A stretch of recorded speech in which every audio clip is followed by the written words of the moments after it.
Marvel's 2099 universe was originally, as stated by Joey Cavalieri, the editor-in-chief over at Marvel back in the 90s, it was a way to not only explore the future, but have a fresh start, as of course it was set 100 plus years into the future. But in the current day, as we rapidly approach that year, and depending on how old you are now, you might even get to see it, it no longer holds the same magic that it once was. So like all things, it begins and it must end, and therefore an even greater future and timeline must take its place. But we will get to that towards the end, so stay tuned. Though before we can look to the future, we have to look to the present, or I guess still it is kind of the future, but the present here in 2099, where everything is going to go wrong and start its downfall as we pick up on a planet named Iota, as it's being visited by a herald.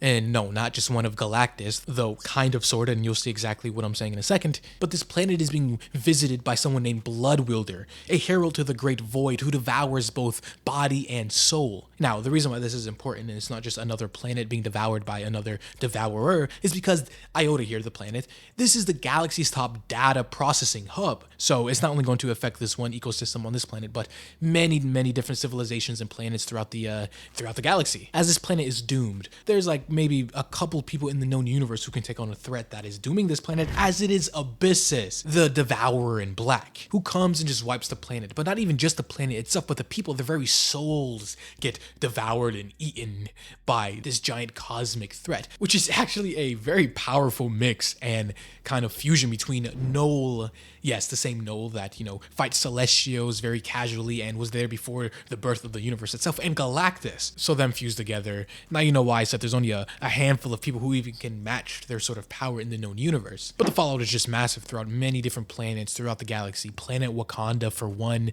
even Earth. All sorts of knowledge and data that's been processing here on that planet is just completely wiped out and gone. Devastating for trillions of lives as Abyssus just continues on its way and searches for the next planet and next sort of people to consume and get power and sate his hunger. Now, also very interestingly enough, we actually pick up with the Silver Surfer, who is not really the Silver Surfer now. He has been changed, and just like Galactus here, or Abyssus, he is serving a new master and is joined up and gets power from someone new. This version of the Silver Surfer, or Jonah Marlowe, is a relatively new creation in addition of the 2099 universe. Once just a normal man who was dying of cancer, he made a literal deal with the devil, as in Mephisto, to have more life but serve as Mephisto's Silver Surfer and his writer, and his main goal was to get other people's souls for Mephisto, and eventually he got freed, and now he is trying to be a hero to atone for his past sins, if you will. So a relationship very much like the normal Silver Surfer Norrin Rad to Galactus, but now Jonah Marlowe to Mephisto. But he goes on to say, look at him traveling the stars. At one point in time, the Devourer's coming might have pleased me. As Mephisto's Reaper, I would have welcomed the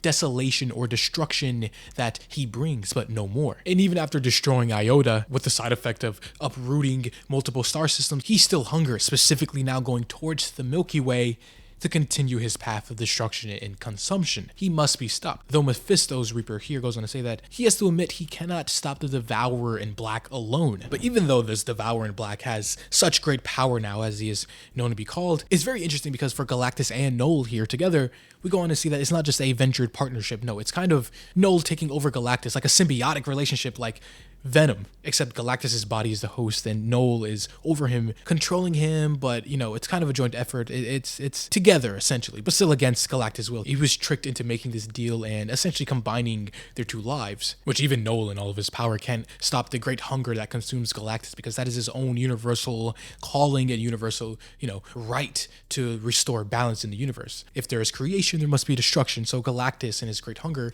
or Abyssus as he is called now, lives on. Mephisto's Reaper, though, as he is called, he decides he needs backup. He needs to go straight to the top as he goes to meet Mephisto himself to tell him about the, rummaging new powerhouse within the universe. But Mephisto just kind of really doesn't care. Why would he concern himself with the suffering of the living? They all die eventually and they all come to him, so let's just wait it out. But the thing is, like we have seen before, no, he isn't just consuming planets, but he's consuming literal people and their souls as well, meaning he is robbing Mephisto of new people inside of his realm. They don't go to, the afterlife or hell like they usually would be. They just kind of, cease to exist, robbing Mephisto of new people inside of his realm or his prizes, as the Surfer goes on to say here. The Surfer continues saying that the losses will only continue to grow from here, and sure, you might be satisfied with the amount of power and people you have or souls you have now, but if Abyssus is left to consume the known universe and planet and billions of lives after billions of lives that will leave you with no more souls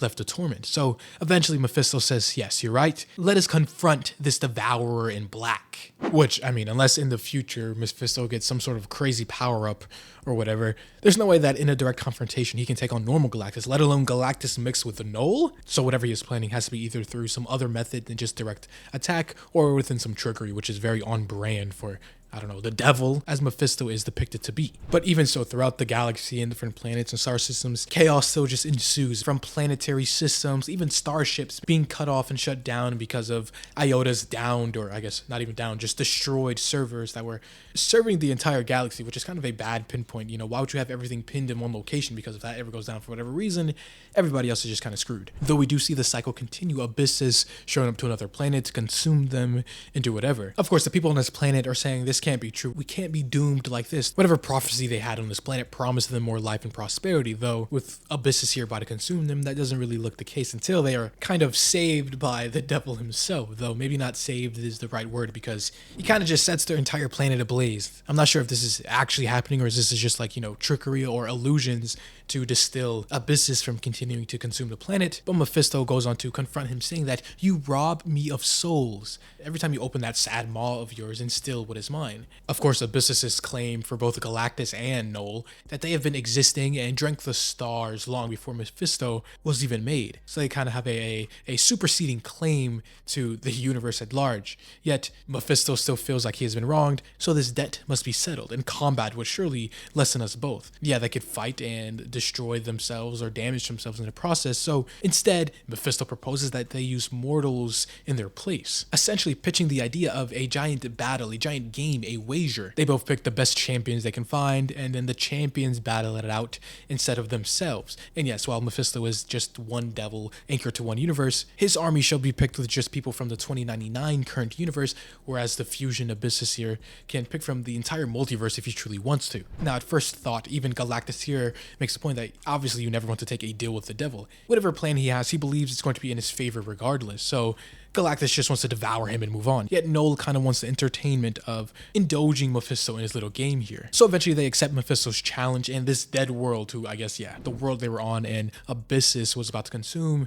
Mephisto just destroyed it instead, so the souls can go to his realm instead of feeding the great devourer in black. This dead world will become its battleground, remade and reformed to decide the fate of the universe itself. And so with the now battlefield set, the terms of the game and wager, it's now time to call on their champions, as Mephisto is first summoning the champions of the year 2099. Among them, of course, being every major hero from Spider-Man 2099, Ghost Rider, Black Panther, Daredevil even, the current Phoenix Force. So some pretty powerful hitters, even with some weaker ones like, I guess, the Punisher, snuck all in between. Now, the first person to actually speak up is the Ghost Rider of 2099, which, if you're not familiar, he kind of isn't really a Ghost Rider in the traditional sense, as in the fire powers and the spirit of vengeance consuming him and making him into the Ghost Rider he normally is. He is an artificial intelligence, and his powers are more tech-based than mystical. So as soon as he tries to confront and question Mephisto, Mephisto just snaps his fingers and says, "Begone, imposter," and waves him away. In which now it's time for the Abyssal to make his own multiversal army, or what he is now calling his Abyssal Warriors,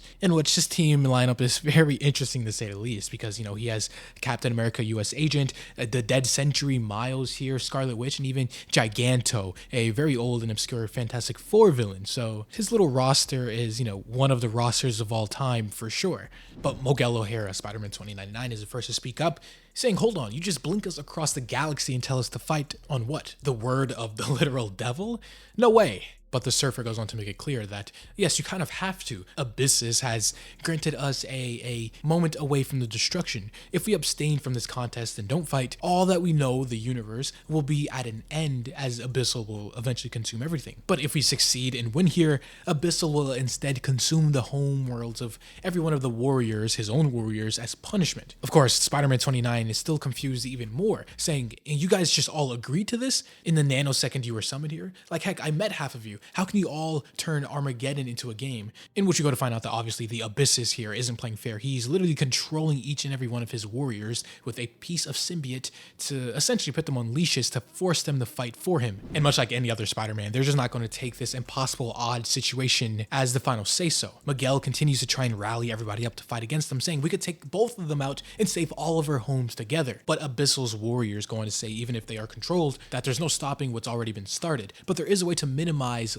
losses. Worlds grow, universes spread, and in time they fall. Abyssal has a very important role to play in all of that. And our homes are only really targeted because you refuse the natural order of your own universe and things in it. Which that idea is kind of true, but also kind of flawed, as Miguel even goes on to say that meteors are natural too. Doesn't mean we don't try and stop them whenever they come and threaten to destroy people, places, and lives. But before he can even finish his sentence, he's just then attacked by another figure, as he goes on to say, nice idea, cute even, but you simply don't speak for every Spider-Man, especially not Spider-Man 3099. So yeah, like I said, out with the old and in with the new. As 2099 continues to draw near its time, seemingly in story and in real life, we have to move our attention to an even greater future within the year 3099, jumping from 100 years to now 1,000 years into what could be. With, of course, us seeing the Spider-Man have a really cool all gold design and even still having the same stingers like Kane Parker has, which I find really cool. And who knows what other abilities he may have, or if he even is human at all. He might just even be a robot or some sentient AI or whatever within the year 3099. But that is something that we're going to see next time as this video and issue comes to a close. If you have enjoyed watching, leave a like or subscribe if you're new and want to see more content just like this. As always, this was AJ here at The Hero Informer, and thank you for watching.